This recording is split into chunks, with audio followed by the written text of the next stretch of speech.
Nadie te advierte que la cosa más dolorosa en esta vida no es perderlo todo. Es ver a la persona que alguna vez juró amarte, de pie en la sala de un tribunal, riéndose en tu cara. Yo llevaba puesta una camisa de 200 pesos del supermercado esa mañana. El abogado de mi esposa la señaló frente a la jueza y le dijo a toda la sala que yo no era nada. Lo dejé terminar. Lo dejé sonreír, porque hay lecciones en esta vida que no se pueden enseñar con palabras. Tienen que ser demostradas. Y yo había pasado 3 años enteros preparando esa demostración, porque la cosa más peligrosa en este mundo es un hombre que podría vivir de la manera que quisiera, y en silencio, elige una vida simple. Esta es la historia de la mañana en que lo demostré. Bienvenidos a Venganza de Padre. Acomódate bien, acércate al fuego, y recuerda que las personas en estas historias tuvieron todas las oportunidades del mundo para portarse bien. Simplemente eligieron el camino equivocado. Déjanos un comentario, dale un golpe a ese botón de me gusta y asegúrate de estar suscrito. Confía en mí, te va a encantar estar aquí. Mi nombre es Martín Flores. Tengo 56 años, fui fundador de una empresa tecnológica y ahora soy padre de tiempo completo de un muchacho de 16 años llamado Santiago, un chico que merecía algo mucho mejor que lo que sus padres le habían hecho pasar. No soy un hombre dramático por naturaleza, no alzo la voz, no hago escenitas en público. Resuelvo los problemas de la misma forma en que siempre lo he hecho, en silencio, metódicamente y con mucha más paciencia de la que resulta cómoda para la mayoría de la gente. Y es exactamente por eso que lo que ocurrió esa mañana tomó a todos en esa sala completamente por sorpresa. A todos excepto a mí. 3 años antes de entrar a ese juzgado con mi camisa de 200 pesos de Bodega Aurrera, yo estaba sentado en una sala de juntas con paredes de cristal en el piso 14 de un edificio en San Pedro Garza García, viendo a 4 abogados chocar copas de champaña por un trato que me acababa de convertir, de manera muy silenciosa, en un hombre inmensamente rico. 2.300 millones de dólares. Por eso se vendió Sistemas Flores, mi empresa, mis 15 años de cenas perdidas, de madrugadas eternas y de un matrimonio que yo ya estaba viendo morir de adentro hacia afuera. Los abogados estaban celebrando. Los representantes de la firma compradora daban apretones de manos tan fuertes que pensé que a alguien se le iba a zafar el hombro. Yo me senté en la cabecera de la mesa, firmé mi nombre 11 veces y no sentí absolutamente nada. No porque fuera un malagradecido, sino porque ya sabía lo que me estaba esperando en casa. 6 meses antes de esa firma, una noche de martes en nuestra casa, la casa grande, esa que tenía un pórtico inmenso que Florencia había elegido y que yo había pagado sin parpadear, me enteré de lo de Claudio Sotomayor. No lo descubrí con un gran drama. No hubo lápiz labial en el cuello de una camisa, ni llamadas misteriosas a medianoche. Lo descubrí de la forma en que los hombres observadores siempre lo hacen, en silencio. Un patrón de cosas pequeñitas que no cuadraban, hasta que de pronto cuadraron todas al mismo tiempo. La forma en que ella inclinaba la pantalla de su celular para que yo no viera. La forma en que su risa sonaba distinta en ciertas llamadas. La forma en que dejó de pelear conmigo, y vaya que a Florencia le encantaba pelear. Cuando alguien que ama discutir de pronto deja de hacerlo, es porque encontró otro lugar donde poner toda su energía. Me quedé sentado con esa información durante 3 días antes de hacer un solo movimiento. Y entonces llamé a Catalina Mora. Catalina no era una abogada ostentosa, no tenía anuncios espectaculares en la Avenida Constitución ni comerciales en la televisión local. Lo que sí tenía era un cerebro que funcionaba como una trampa de acero, y la reputación de ser la abogada más silenciosa y devastadoramente efectiva de todo Nuevo León. Mi abogado de negocios me la había recomendado una vez casi como una broma. Si alguna vez te metes en un problema de verdad, Martín, llama a Catalina. Ella no pierde. La llamé un jueves por la mañana desde mi coche, estacionado a 2 cuadras de mi oficina para que nadie pudiera escucharme. ¿Despacho Mora? Catalina, soy Martín Flores. Necesito una abogada de divorcios y necesito a alguien que entienda perfectamente la ley de protección de activos. Hubo una pausa al otro lado de la línea. ¿Qué tan complicada es tu situación?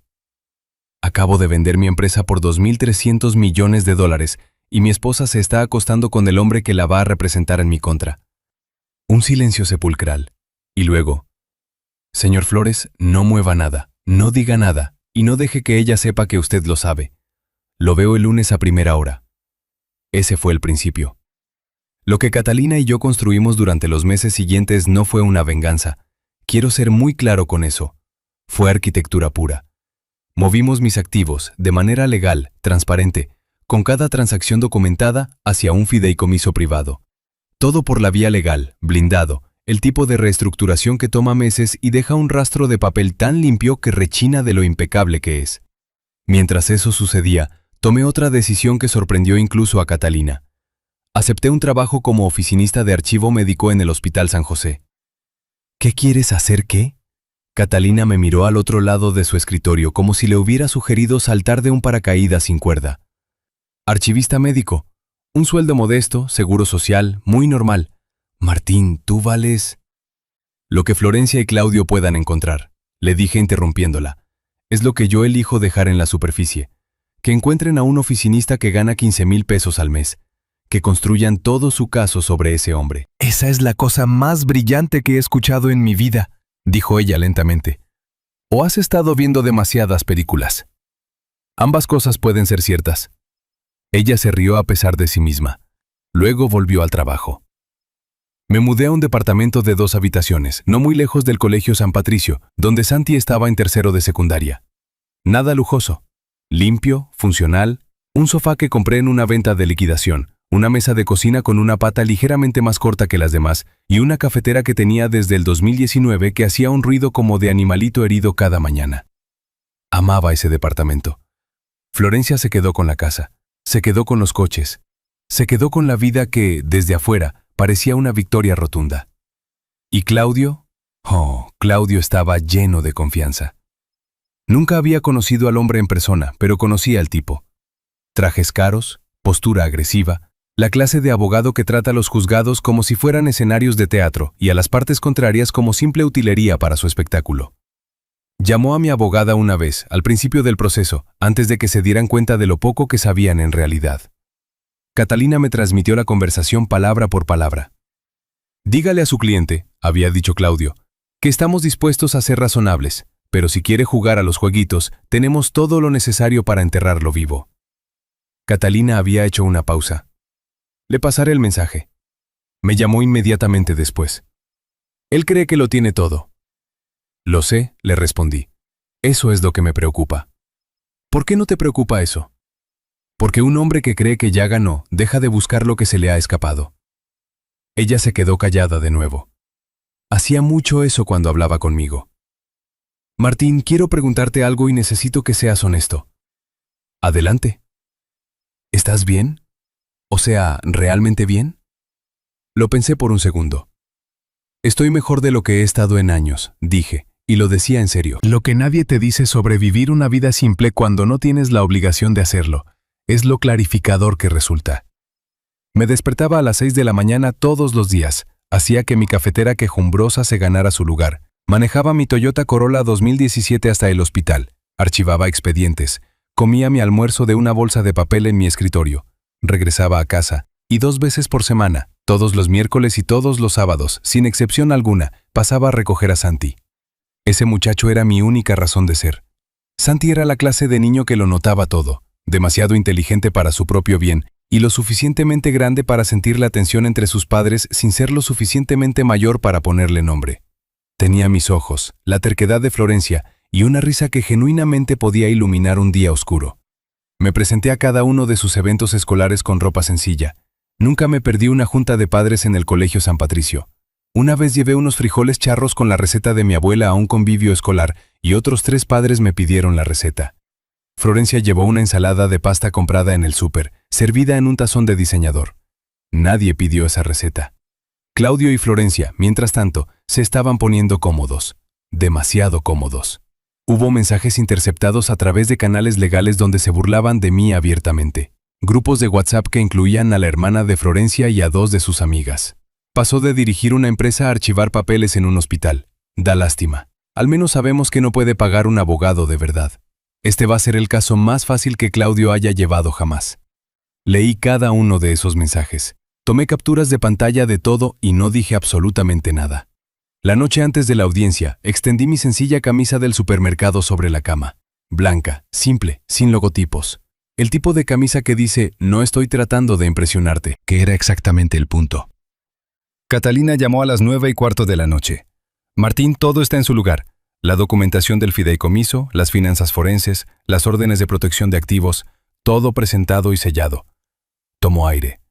También notifiqué previamente a la oficina del secretario del juzgado ayer sobre el amparo federal de protección de activos. El secretario de la jueza Hernández ya fue informado.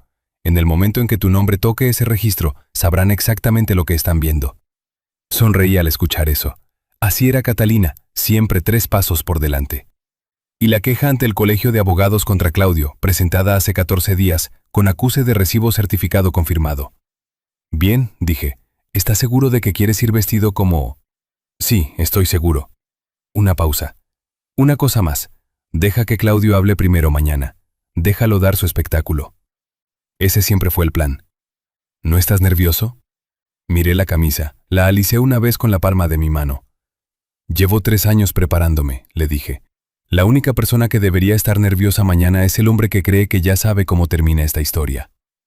Colgué, puse mi alarma y dormí como un hombre que no tiene nada que ocultar, porque eso era exactamente lo que yo era. Llegué al edificio de los juzgados familiares 40 minutos antes, no porque estuviera ansioso, sino porque quería estar sentado antes de que Claudio entrara. Hay una ventaja psicológica enorme en estar ya inmóvil cuando llega tu oponente. Que ellos sean los que entren, que ellos sean los que hagan el espectáculo. Que escaneen la habitación, te ubiquen y pasen los primeros 30 segundos tratando de leerte mientras tú no les das absolutamente nada que leer. Puse mi delgado folder sobre la mesa de la parte demandada, crucé las manos sobre él y esperé. La sala del juzgado era más pequeña de lo que la gente imagina. Paneles de madera, luces fluorescentes que zumbaban a una frecuencia diseñada específicamente para incomodar a todos. El tipo de habitación donde se deciden vidas bajo una iluminación que pertenece al pasillo de una tienda de abarrotes. Yo había estado en salas de juntas mucho más grandes, cerrando tratos mucho más pequeños. Unas cuantas personas fueron entrando. Un secretario en su escritorio cerca del frente. Una taquígrafa preparando su equipo. El guardia en la puerta. Un tipo grandote, con postura profesional. La expresión de un hombre que había visto cada variedad del drama humano y que ya no se dejaba impresionar por nada de ello. Si has estado escuchando hasta aquí, haznos un pequeño favor. Suscríbete. Mucha gente ve los videos sin hacerlo nunca, pero a ti no te cuesta nada y para nosotros lo significa todo. Dale un golpe al botón de me gusta de una vez y déjanos tus pensamientos en los comentarios. Me acomodé mi camisa de 200 pesos una vez. Después de eso, la dejé en paz. Entonces, las puertas se abrieron. Claudio Sotomayor entró caminando como si fuera el dueño del edificio, y lo digo de manera literal. Había una confianza física en el hombre que ocupaba el espacio antes de que él mismo lo hiciera.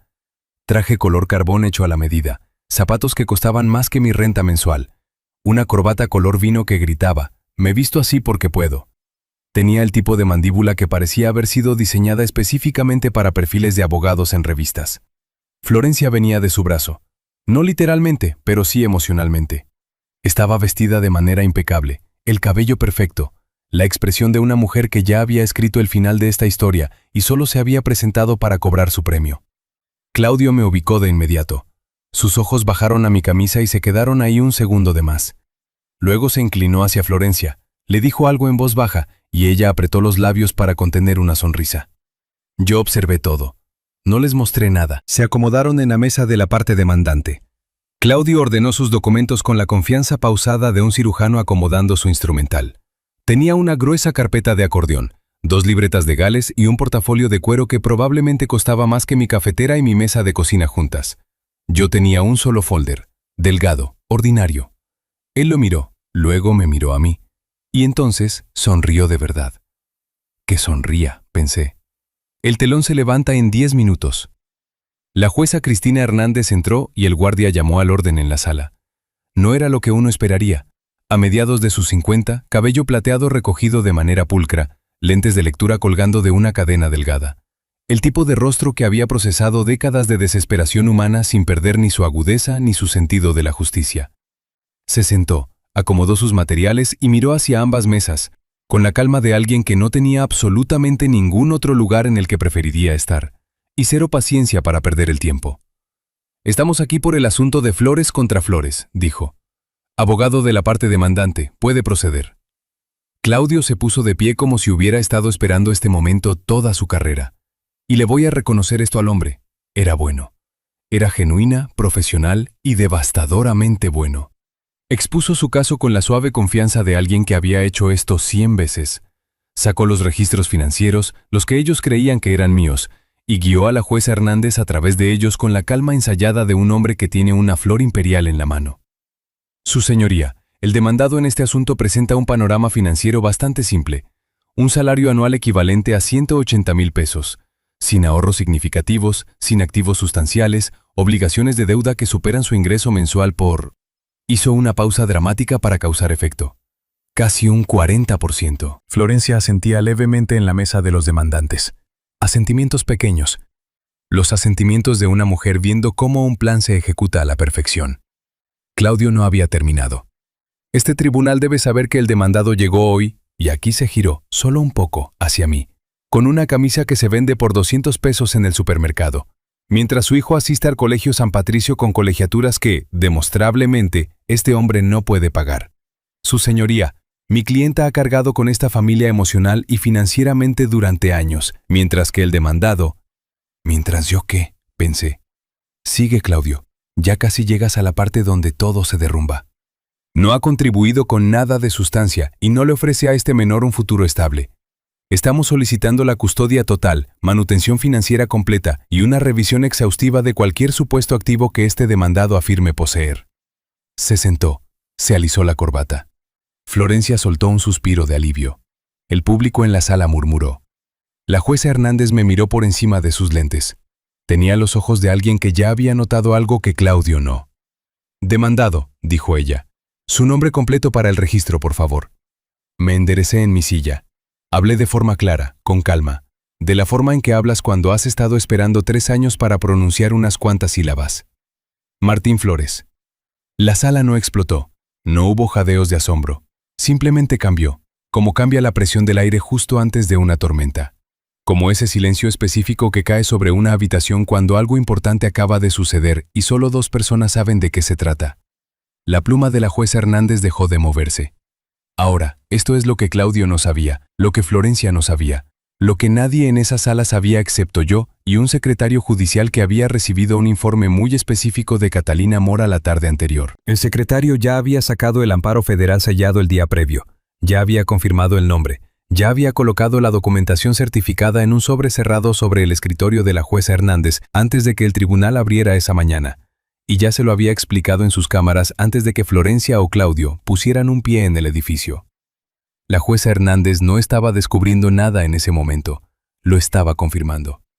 Levantó la vista de su libreta, lentamente. Se volvió hacia su secretario con un solo asentimiento preciso, el tipo de asentimiento que significa ahora. Y el secretario se levantó de inmediato, caminó hacia el archivero detrás de su escritorio y regresó con el documento federal sellado. Grueso, oficial, con un sello en relieve del tribunal que reconocí desde el día en que Catalina me mostró la confirmación del registro certificado. Lo colocó sobre el escritorio de la jueza sin decir una palabra. Claudio se inclinó hacia Florencia. Cuestión administrativa, de rutina, no te preocupes. Florencia asintió. Yo no dije nada. La jueza Hernández abrió el sobre, revisó la página de portada, no con la expresión de alguien que lee algo nuevo, sino con la expresión de alguien que confirma lo que ya sabe antes de decirlo para el registro oficial. Lo dejó sobre la mesa, cruzó las manos y miró a Claudio Sotomayor con una expresión que hizo que toda la sala se quedara paralizada. Abogado. Una pausa que llevaba un peso real en ella. Antes de que continúe, este tribunal necesita abordar algo. Por supuesto, su señoría. Los registros financieros que usted presentó como evidencia esta mañana han sido cotejados con un amparo federal de protección de activos sellado y archivado bajo el nombre de este demandado. Hizo una pausa. Los registros que usted presentó ante este tribunal no reflejan la verdadera posición financiera de este hombre. Otra pausa, más lenta, más deliberada. Ni siquiera se acercan. El silencio que siguió fue la cosa más ruidosa que jamás había escuchado. La sonrisa de Claudio no desapareció gradualmente. Desapareció al instante, como un interruptor de luz.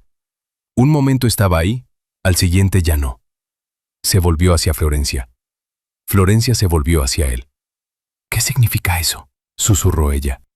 Su voz tenía una cualidad nueva ahora, algo tenso e incierto que no estaba ahí hace 60 segundos. Claudio abrió la boca y la volvió a cerrar. Por primera vez en toda la mañana, Claudio Sotomayor no tenía nada que decir.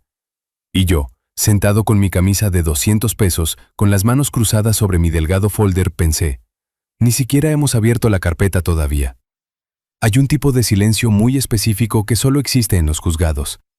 No es un silencio pacífico. No es un silencio cómodo. Es el silencio de una habitación llena de personas conteniendo la respiración colectivamente porque algo irreversible está a punto de suceder y todos pueden sentirlo, incluso los que aún no entienden qué es lo que están sintiendo. Ese era el silencio que flotaba sobre el juzgado familiar de Nuevo León en ese momento. Claudio seguía de pie, técnicamente, pero algo había abandonado a ese hombre. Esa confianza cara y cuidadosamente construida se le había drenado como el aire de una llanta ponchada. Y lo que quedaba era solo un tipo con un traje muy bonito que estaba empezando a entender que había entrado en la sala equivocada, con los documentos equivocados, contra el hombre equivocado. Solo que aún no sabía qué tan equivocado estaba. La jueza Hernández me miró. Señor Flores, tengo entendido que tiene documentación para presentar ante este tribunal. Sí, su señoría. Abrí el folder. Ahora quiero que entiendas algo sobre ese folder. Era delgado, ordinario, del tipo que compras en un paquete de 10 en cualquier papelería. El archivo de acordeón de Claudio probablemente pesaba 2 kilos. Su portafolio de cuero por sí solo costaba más que todo lo que yo traía puesto. Pero lo que había dentro de mi folder había tomado 3 años construirlo. Fui poniendo los documentos sobre la mesa en silencio, metódicamente, de la forma en que pones las cartas sobre la mesa cuando has esperado todo el juego por esta mano. Primero, los documentos de reestructuración legal. Cada transferencia de activos al fideicomiso privado completamente documentada, cada transacción certificada, cada registro sellado y fechado. Limpio, transparente, intocable. 3 años de arquitectura financiera cuidadosa, legal y quirúrgica, que Claudio nunca pensó en buscar porque había estado demasiado ocupado celebrando un caso que asumió que ya había ganado. Asumir es un hábito carísimo. Segundo, los registros financieros forenses preparados por el equipo de Catalina. Los números reales, el panorama verdadero. No el oficinista de 15,000 pesos sobre el que Claudio había construido todo su caso, sino el hombre debajo de esa superficie cuidadosamente construida. El hombre que había convertido a Sistemas Flores, de ser 3 personas en una oficina rentada en el barrio antiguo, a una adquisición de $2.300 millones. Claudio leía mientras yo ponía cada página en la mesa. Podía ver cómo sucedía en tiempo real, la forma en que sus ojos se movían sobre los números, la forma en que su mandíbula se apretaba un poco más con cada página, la forma en que su libreta legal yacía completamente intacta frente a él porque no quedaba nada por escribir que pudiera salvarlo. Había dejado de tomar notas. Tercero, 3 declaraciones bajo juramento. Del maestro de tutoría de Santi en el Colegio San Patricio, del consejero escolar y de su entrenador de fútbol. Los 3 documentando el mismo patrón durante el mismo periodo de 3 años. Un padre que se presentaba a todo, consistentemente, sin excepción. Y una madre que, en múltiples ocasiones documentadas, había intentado interferir con ese acceso. Alienación parental por escrito, bajo juramento, de 3 personas que no tenían absolutamente ningún interés en el resultado del juicio.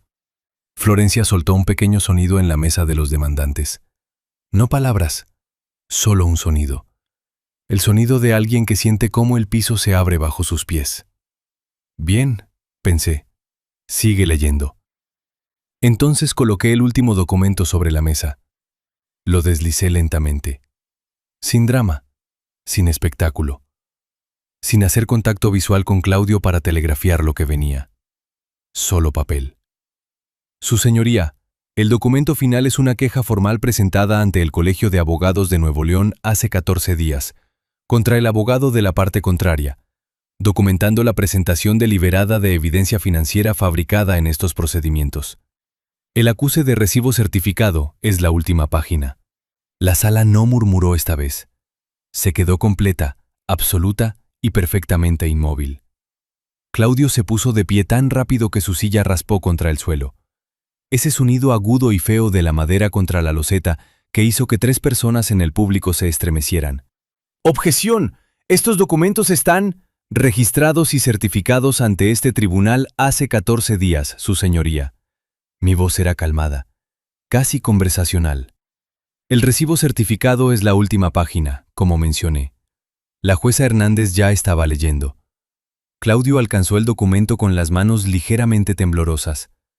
Pasó a la última página. Se quedó mirando el sello certificado con la expresión de un hombre que acaba de abrir una puerta esperando encontrar una habitación y se topa con un edificio completamente distinto al otro lado.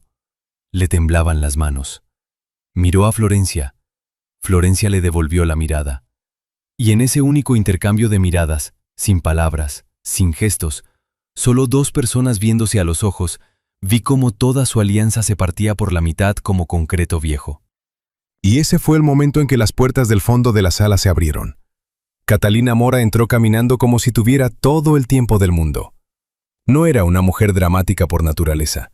Pulcra, compuesta, el tipo de abogada que dejaba que su papeleo hablara por ella y que nunca necesitaba que la habitación supiera que ella era la persona más inteligente del lugar. Me hizo un pequeño asentimiento con la cabeza desde el otro lado de la sala. Un asentimiento pequeño, preciso, justo a tiempo. Detrás de ella venían dos notificadores federales vestidos de civil, sin uniformes, sin placas a la vista. Solo dos personas muy calmadas, con mucho propósito, caminando directamente hacia la mesa de Claudio con la eficiencia silenciosa de los profesionales que se dedican a esto y no sienten nada al respecto. Uno de ellos colocó un documento frente a Claudio sin decir una palabra. Claudio bajó la mirada, leyó el primer párrafo y se sentó muy lentamente. De la forma en que se sienta un hombre cuando sus piernas han decidido en silencio que ya no son del todo confiables. Florencia lo agarró del brazo. «Claudio, ¿qué es eso? ¿Qué es ese papel?» Él no respondió de inmediato. «Claudio». «Es un citatorio federal», dijo él. Su voz tenía una textura nueva ahora, hueca, despojada de todo lo que la había hecho tan imponente hacía 40 minutos. «Quieren cada documento que usé para construir este caso». Florencia se le quedó mirando. ¿Por qué? ¿Por qué harían eso? Porque... Tragó saliva y dejó el papel sobre la mesa con manos cuidadosas y deliberadas, como si fuera a detonar. Porque presentar registros financieros fabricados en un procedimiento que toca un fideicomiso de activos protegido a nivel federal no es solo una violación al código del Colegio de Abogados, Florencia. Hizo una pausa. Es un delito federal. Las palabras cayeron en la sala como piedras arrojadas a un estanque de aguas mansas. Pesadas, lentas, esparciendo anillos de consecuencias hacia afuera desde un solo punto. Florencia se volvió para mirarlo de verdad, y observé el momento exacto en que sucedió. El momento en que entendió que el hombre en el que había confiado todo, el hombre que había elegido por encima de su matrimonio, el hombre que se había sentado frente a ella durante meses prometiéndole que esto sería fácil, limpio y rápido, la había utilizado. «Me dijiste que esos registros eran reales», susurró ella. Claudio no dijo nada. «Me dijiste que lo tenías todo controlado. Me dijiste...» Su voz se quebró en algún lugar a la mitad de la oración. «Claudio, me dijiste que esos registros eran reales». Él siguió sin decir nada, y en ese silencio, Florencia obtuvo su respuesta. La jueza Hernández había visto suficiente. Dejó el último documento sobre la mesa, se quitó los lentes y miró a la sala con el peso medido de 22 años en el estrado detrás de cada palabra que estaba a punto de pronunciar. Cuando habló, cada persona en esa sala dejó de respirar. Este tribunal encuentra que los reclamos financieros de la parte demandante carecen totalmente de mérito, basados en documentación que ahora está sujeta a revisión federal. Hizo una pausa. Dejó que el peso cayera. La custodia principal del menor, Santiago, se otorga al demandado, el señor Martín Flores, con efecto inmediato. Florencia hizo un sonido que no voy a describir. Los activos personales de la parte demandante quedan por este medio congelados, en espera de una investigación completa por mala conducta financiera. Otra pausa, más lenta. Señor Sotomayor, este tribunal está remitiendo su conducta tanto al Colegio de Abogados de Nuevo León como a la oficina del Ministerio Público Federal. Le aconsejo enfáticamente que no abandone el Estado. Miró a Claudio por última vez por encima de sus lentes. Lo que había en su expresión no era enojo. Era algo mucho más silencioso y definitivo que la ira. La expresión de una persona que ha visto a los seres humanos tomar decisiones catastróficas durante 22 años y todavía no se acostumbra al terrible desperdicio de todo ello. Usted entró a esta sala esta mañana y se burló de un hombre por su camisa. Su voz no se elevó. No era necesario. Le sugiero que pase el camino de regreso a casa pensando cuidadosamente en lo que le ha costado este día. El mazo bajó una vez, limpio, final, como el punto final de una oración muy larga que había tardado 3 años en escribirse. Claudio recogió sus papeles con manos temblorosas. No miró a Florencia, no me miró a mí, no miró al público ni a la jueza ni a los notificadores que seguían de pie en silencio cerca de su mesa. Tomó su portafolio de cuero, el caro, el que costaba más que la mesa de mi cocina, y salió caminando de esa sala sin decirle una sola palabra a nadie. Las puertas se cerraron de golpe detrás de él. Florencia se quedó sola en la mesa de los demandantes. El traje a la medida, el cabello perfecto, la confianza cuidadosamente construida que había llevado puesta como armadura al entrar, todo había desaparecido, dejando solo a una mujer sentada sola en una habitación donde todo acababa de salir mal en todas las direcciones simultáneamente. Estaba llorando. No eran lágrimas de espectáculo, no de las calculadas. Eran lágrimas asustadas, genuinas, lágrimas de todo se acaba de derrumbar. El tipo de lágrimas que llegan cuando la historia que te has estado contando a ti misma durante 3 años se desmorona en 45 minutos y tienes que sentarte entre los escombros, en público. Se volvió hacia mí. Martín. Su voz se quebró en esa sola palabra. Por favor, yo no sabía lo que él estaba haciendo. No todo. Por favor. Me puse de pie. La miré durante un largo momento. No con ira. Había cargado con la ira durante exactamente una semana, hace 3 años, y luego la solté, porque la ira es un pésimo arquitecto. Construye chueco. Total, lo que levanta termina ladeándose. Lo que sentí al mirar a Florencia fue algo más triste que el enojo, y más silencioso que el triunfo. El dolor específico de un hombre que mira lo que algo solía ser, y entiende con absoluta claridad que nunca podrá volver a hacer eso. No por lo que ella hizo, sino por en quién eligió convertirse mientras lo hacía. «Ponte bien, Florencia», le dije en voz baja. «No por mí. Santi necesita que su madre esté bien. Eso es lo único que quiero para ti». Me di la vuelta y salí. Afuera, la luz de la tarde golpeaba los escalones del juzgado de la manera en que la luz de la tarde siempre golpea en Monterrey. Cálida, sin prisa, completamente indiferente a lo que acababa de suceder dentro de sus edificios. La ciudad simplemente seguía con lo suyo.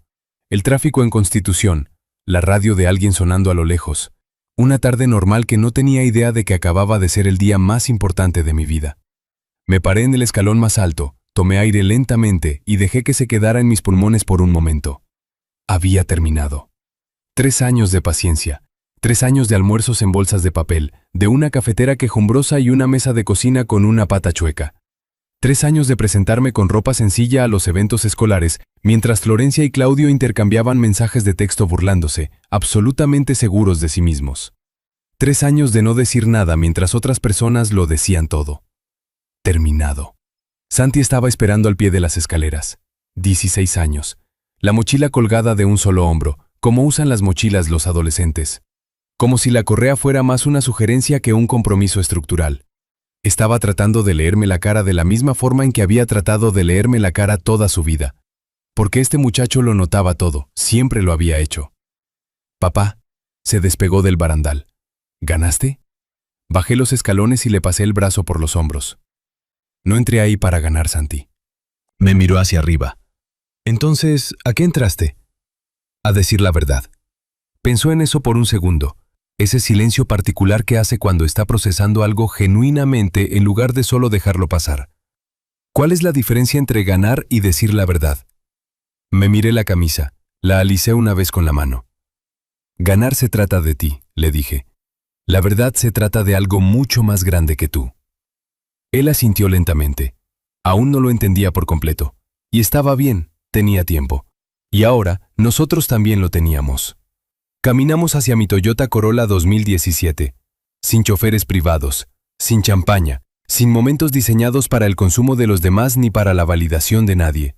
Solo un padre y su hijo, el silencio de una tarde en Monterrey, y 3 años de paciencia que finalmente, completa y permanentemente, habían rendido frutos. Todavía tengo esa camisa, doblada cuidadosamente, guardada en una caja en el estante superior de mi closet. No como un trofeo. No soy esa clase de hombre. Los trofeos son para las personas que necesitan que les recuerden que alguna vez hicieron algo de lo que vale la pena estar orgulloso. La guardé como algo distinto, un recordatorio de que la simplicidad no es rendición, de que una vida silenciosa no es una vida pequeña, de que la persona más peligrosa en cualquier habitación no es la más ruidosa, ni la mejor vestida, ni la que trae una carpeta de acordeón de 2 kilos, una corbata color vino y la absoluta e inquebrantable certeza de que ya ganó. Es la persona que ha estado haciendo su tarea, en silencio, durante años. Claudio Sotomayor entró a ese juzgado con todas las ventajas a la vista. Dinero, contactos, confianza, un caso que había pasado meses construyendo contra un hombre al que había descartado antes de siquiera conocerlo. Yo entré con un folder delgado, un hombre sencillo y mucha paciencia. Él nunca tuvo una oportunidad. Y la última cosa que le diré a cualquiera que esté sentado en algún lugar en este momento, siendo subestimado, siendo objeto de burlas, siendo descartado por cómo se ve su vida desde afuera. Los hombres silenciosos no son hombres vacíos. Lo simple no es pequeño, y nunca, jamás te rías del hombre que llegó temprano, se sentó, cruzó las manos y no se ha movido todavía. Él ya ganó.